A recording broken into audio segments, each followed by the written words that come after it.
पार्वती,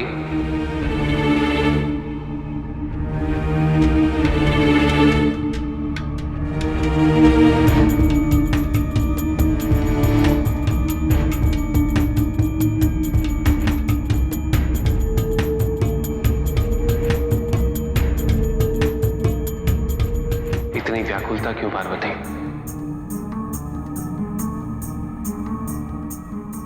अब आप अशोक सुंदरी को और कथाएं मत सुनाइए स्वामी। आप मुस्कुरा रहे हैं, आपको चिंता नहीं है? तपस्या करके व्यक्ति वर्षों तक एकांतवास में चला जाता है, अपना सब कुछ त्याग के। हमें भय है कहीं आपकी कथाओं से प्रभावित होकर वो तपस्या करने का निर्णय ना ले ले। तुमने भी तो मुझे पाने के लिए तपस्या की थी। भला तुमसे अधिक तपस्या का अर्थ कौन समझ सकता है? यदि हमारी पुत्री तपस्या करने का निर्णय लेती है तो इसमें आपत्ति क्यों? हमारी चिंता नहीं समझेंगे स्वामी। मैं समझ सकता हूं पार्वती। पहले मैंने कार्तिकेय को दक्षिण भेज दिया तो तुम अकेली पड़ गई, और अब हमारी पुत्री जो तुम्हारी सखी समान हो चुकी है, तुम्हें भय है कि यदि वो तुमसे दूर चली गई तो क्या होगा? किंतु सदैव माता पिता पे आश्रित रहने से संतान की उन्नति संभव नहीं होती। उसे अपना मार्ग, अपना उद्देश्य स्वयं ढूंढना होता है, और माता पिता द्वारा अपनी संतान को अपना लक्ष्य प्राप्त करने से रोकना यह अनुचित है।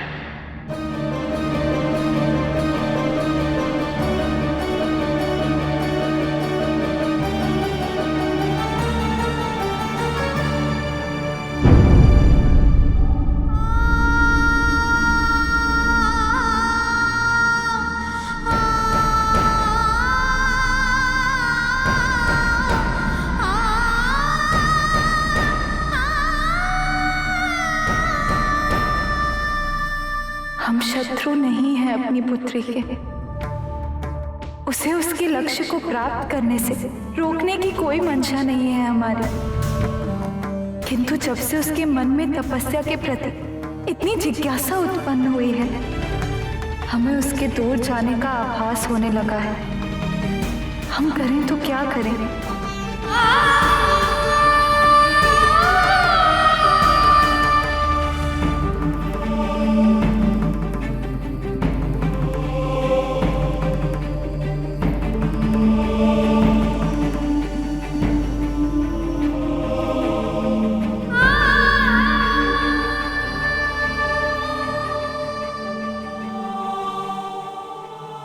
पुत्री, माँ? पुत्री, तुम सदैव कार्तिकेय के बारे में पूछती थी ना।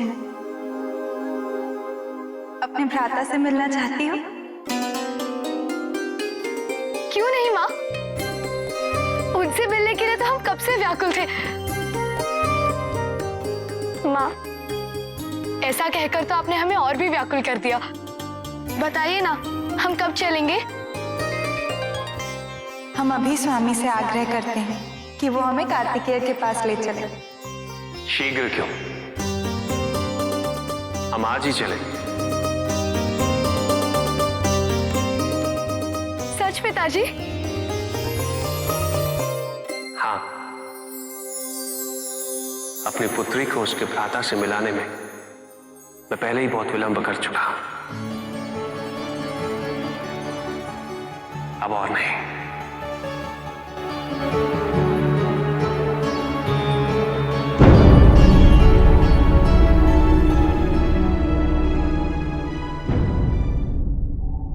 आपको मेरी मंशा पे संदेह क्यों है? अरे इतने उपहार लेके कोई किसी से मिलने क्यों आता है? दूसरे को सम्मानित करने, उनसे अच्छे संबंध स्थापित करने।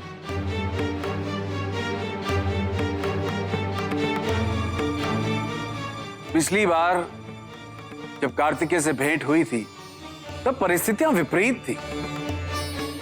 कार्तिकेय अबोध था, उसके मन में मेरे प्रति ईर्ष्या उत्पन्न हो गई थी कि महादेव ने स्वर्ग का आधिपत्य मुझे सौंपा और उसे नहीं। कार्तिकेय को कैलाश छोड़ यहां आना पड़ा।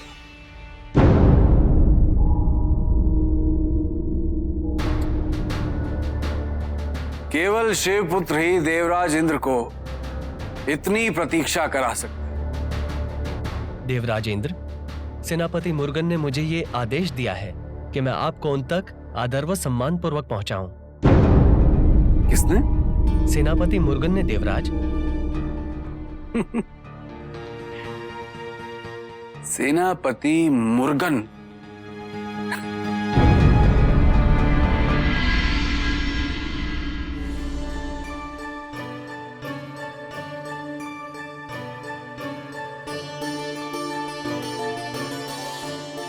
माँ, हमें तो कुछ समझ में नहीं आ रहा है। आप भी हमारी सहायता नहीं कर रही हैं। हम तो पहली बार भैया से मिलने वाले हैं। आप ही को तो पता होगा ना कि उन्हें क्या अच्छा लगता है, क्या नहीं। बताइए ना, हमें उनके लिए क्या भेंट लेकर जानी चाहिए जिसे देख के वो प्रसन्न हो उठे।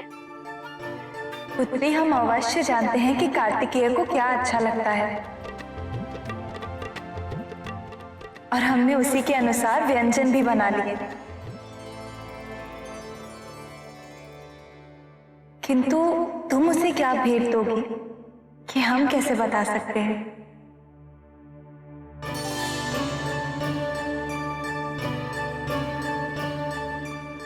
गण जी, प्रेत जी, आपने भी तो भैया के साथ बहुत समय व्यतीत किया है। आप ही कुछ सुझाव दीजिए कि हमें उनके लिए क्या उपहार लेकर जाना चाहिए। सुझाव? इतने बरस बीत चुके हैं, अब हम क्या सुझाव दें? हाँ हाँ, इतने वर्ष बीत चुके हैं, अब पता नहीं उन्हें क्या अच्छा लगता होगा और क्या नहीं।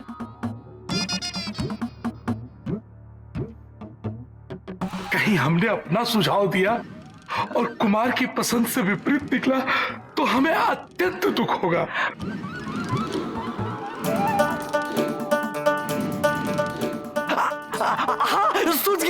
सूझ गया, हमें सूझ गया। क्या सुझाव? यही कि आप कुमार को क्या भेंट करेंगी। अरे तो बोलिए ना, शीघ्र बताइए। हाँ, बताता हूँ। बताइए ना प्रेत जी। भूल गया।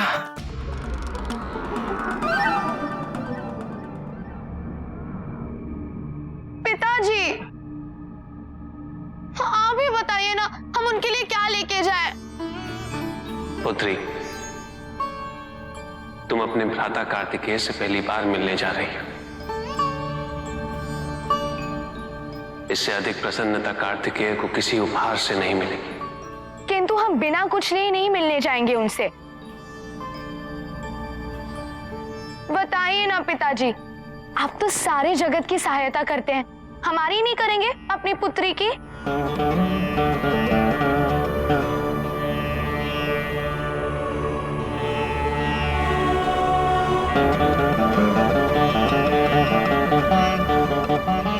कार्तिकेय सिंहासन पर राज नहीं करता, अपितु तो अपनी प्रजा के हृदय में राज करता है। उसने अपने मन पर पूरी तरह नियंत्रण पा लिया है। अब वो अपने मन को विचलित नहीं होने देता। अर्थात जो न केवल अपने मन पर राज करते हो, अपितु सबके हृदय पर भी। भेंट उनके योग्य ही होनी चाहिए। हम समझ गए, हमें उनके लिए क्या लेकर जाना चाहिए। गंजी, प्रीत जी, आइए हमारे साथ।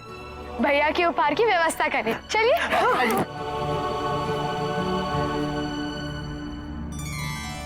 कल्याण।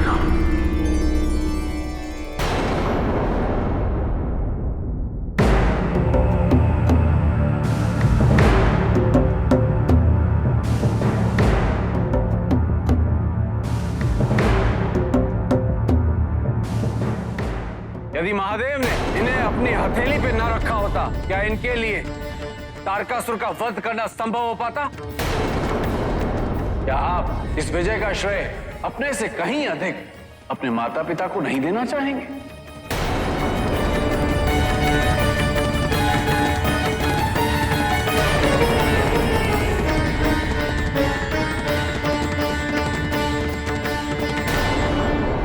सेनापति कार्तिकेय।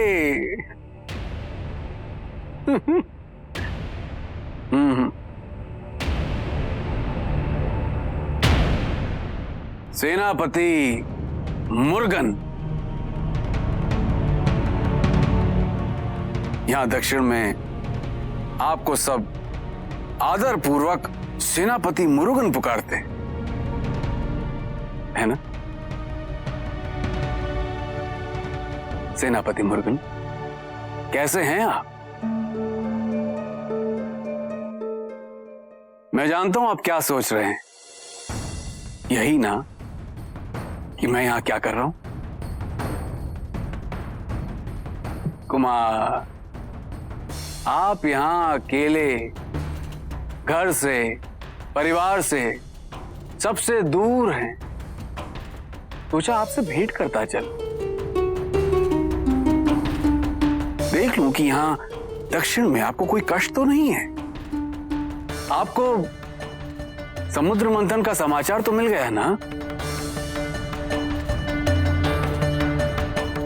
हम देवताओं को समुद्र मंथन से अमृत प्राप्त हुआ, किंतु वो असुर सारा का सारा अमृत हमसे हड़पना चाहते थे।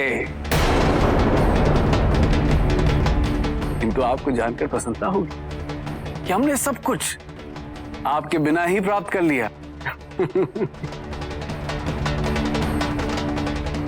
हाँ, आप होते तो अच्छा होता, नहीं थे तो भी अच्छा ही हुआ। अरे वो भेंट, ये भेंट स्वीकार कीजिए।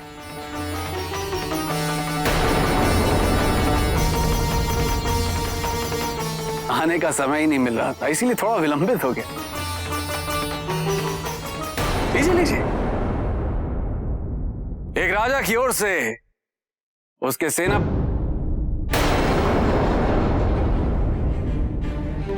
उसके भूतपूर्व सेनापति के लिए।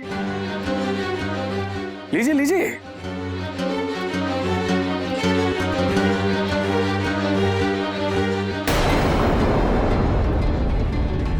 लीजिए लीजिए।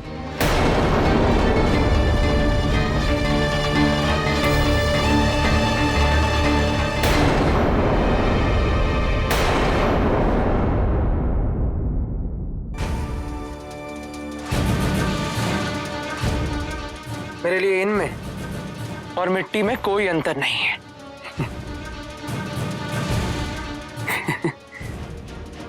प्रतीत होता है कि आप ये बात अब तक नहीं भूले कि महादेव ने स्वर्ग का राजा मुझे चुना और आपको नहीं। प्रतीत होता है कि आप अभी तक नहीं समझे कि ये सिंहासन के बारे में नहीं है, और यदि मोह सिंहासन का भी होता ना, तो वो मैं आपसे ले ही लेता। अब तक तो आपको इतना विश्वास हो ही जाना चाहिए, किंतु नहीं, आपने सदैव मुझे आंकने में भूल की है। मेरा उद्देश्य केवल अपने माता पिता द्वारा दिए गए दायित्व की पूर्ति करना है, जन कल्याण करना है, और यही मेरा धर्म भी है। जाइए देवराज और निश्चिंत होकर लौटिए। और अपने दायित्व को पूर्ण करने में ध्यान लगाइए। इतनी असुरक्षा देवताओं के राजा को शोभा नहीं देती।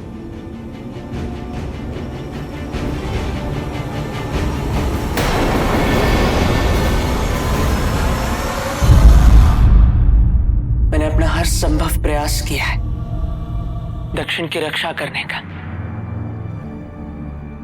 किंतु अपने दायित्व की पूर्ति करने में यदि मुझसे निजी या सार्वजनिक रूप से कोई भूल हुई है तो मैं क्षमा प्रार्थी हूं। नहीं पुत्र,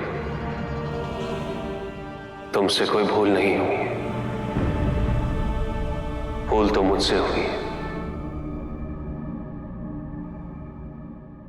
एक पिता के रूप में।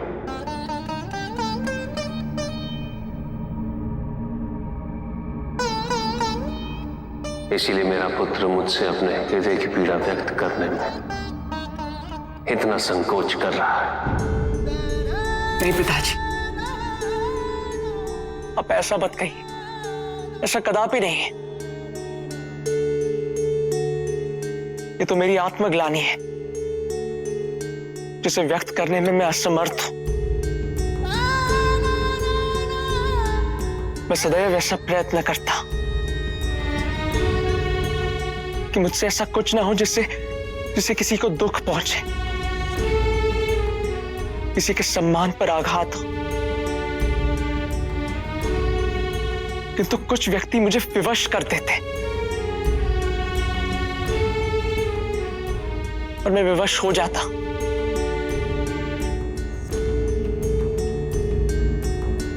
और ये करने के पश्चात मुझे स्वयं अपने संकल्प की दृढ़ता और अपने व्यक्तित्व की निश्चलता पर संदेह होने लग जाता है। ऐसा लगता है जैसे मुझसे ऐसा कुछ हो ना जाए जिससे आपको और मां को निराश होना पड़े।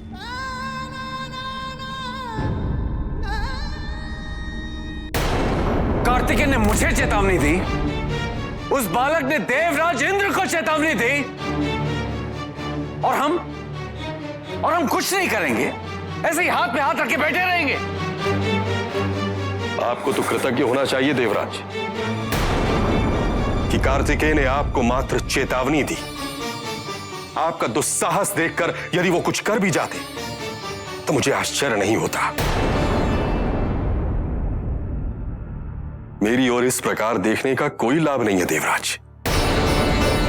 यदि देखना ही है तो अपने भीतर देखिए, देखिए अपने भीतर और पूछिए स्वयं से कि आप इतने असुरक्षित हैं तो क्यों हैं? कार्तिकेय वहां दक्षिण में है, उन्हें आपके सिंहासन का कोई लोभ नहीं, कोई मोह नहीं है। फिर क्या आवश्यकता थी उन्हें नीचा दिखाने का प्रयत्न करने की? क्या प्राप्त हुआ आपको? आप स्वयं नीचे होकर आ गए ना। और यह प्रथम अवसर नहीं है देवराज, इसके पूर्व भी आप कुमार से पराजित हो चुके हैं। और देवराज, कार्तिकेय से आप कदापि नहीं जीत सकते। वो शिव पुत्र है, पार्वती पुत्र है। और यह हट कैसा है देवराज, किस लिए है? क्या प्राप्त होगा आपको इस हट से? देवराज, हम सबको तो महादेव और उनके परिवार का कृतज्ञ होना चाहिए। उन्होंने सदैव आप देवताओं की रक्षा की है। सदैव रक्षा की है, सदैव अपमानित किया है उन्होंने मुझे। पिता और पुत्र ने एक अवसर नहीं छोड़ा मुझे नीचा दिखाने में। और आप कहते हैं कि मैं उनका सम्मान करूं?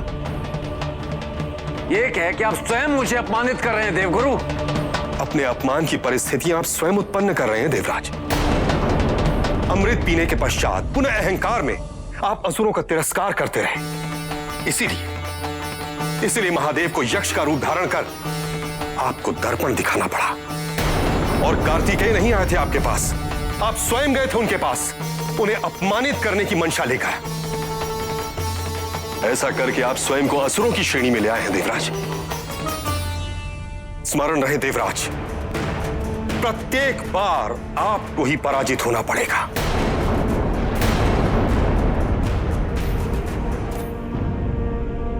अब आपकी असुरक्षा कहीं इसका यह अर्थ न निकाल ले कि मैं आपको शाप दे रहा हूं। नहीं देवराज, नहीं, मैं आपको शाप नहीं दे रहा। गुरु होने के नाते मैं तो मात्र आपको सावधान कर रहा हूं उस भविष्य से जिसे आप देख पाने में असमर्थ हैं।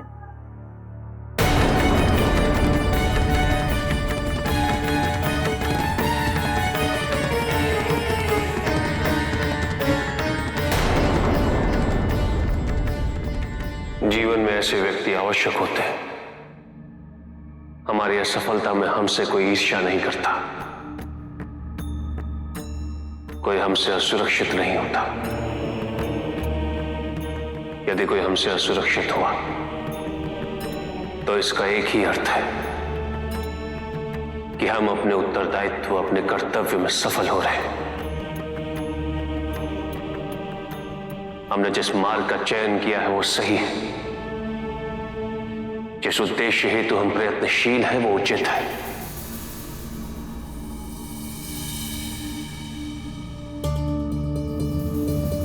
किसी की असुरक्षा उसके चरित्र में व्यक्तित्व की दुर्बलता दर्शाती है।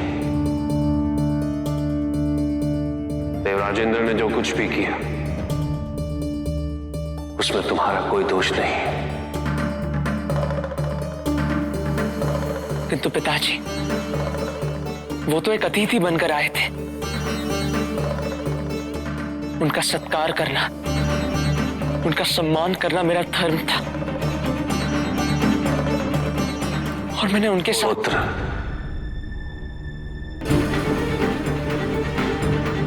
अतिथि यदि आतिथ्य का सम्मान न करे, यदि वो स्वयं मर्यादा का उल्लंघन करने लगे,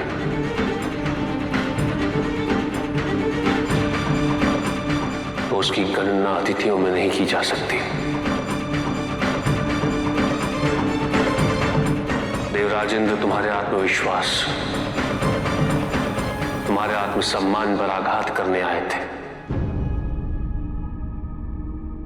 इसमें तुम्हारा कोई दोष नहीं है पुत्र। अभी तो जिस परिपक्वता, जिस संयम के साथ तुमने उनका सामना किया, उससे मैं अत्यंत प्रसन्न हूं। मेरा आशीर्वाद सदैव तुम्हारे साथ है मेरे पुत्र।